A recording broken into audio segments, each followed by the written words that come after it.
আসসালামু আলাইকুম ওয়া রাহমাতুল্লাহি ওয়া বারাকাতুহু। প্রিয় মাইসপাড়াবাসী, আপনারা ভালো আছেন সবাই? আলহামদুলিল্লাহ। আলহামদুলিল্লাহ ওয়া কাফা ওয়া সালামুন আলা ইবাদিহি আল্লাযিনা ইসতাফা, আম্মা বা'দ।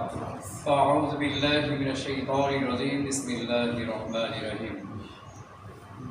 ওয়া মা খালাকতুল জিন্না ওয়াল ইনসা ইল্লা লিয়া'বুদুন। সাদাকাল্লাহুল আযীম। আল্লাহুম্মা সাল্লি ওয়া সাল্লিম আলা নাবিয়্যিল উম্মি ওয়া আলা আলিহি ওয়া সাহবিহি ওয়া বারিক ওয়া সাল্লাম।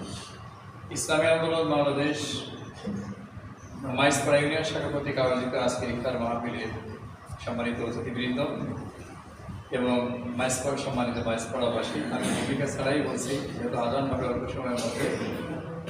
আপনারা আজকে ইফতার মাহফিল উপলক্ষে মসজিদে এসেছেন, আপনারা উপস্থিত হয়েছেন, আপনাদেরকে আমি আমার পক্ষ থেকে মোবারকবাদ জানাচ্ছি, ধন্যবাদ জানাচ্ছি যে আপনারা আপনাদের বিভিন্ন ব্যস্ততার মাঝেও আপনারা আজকের এই ইফতার মাহফিলে এখানে অংশগ্রহণ করেছেন।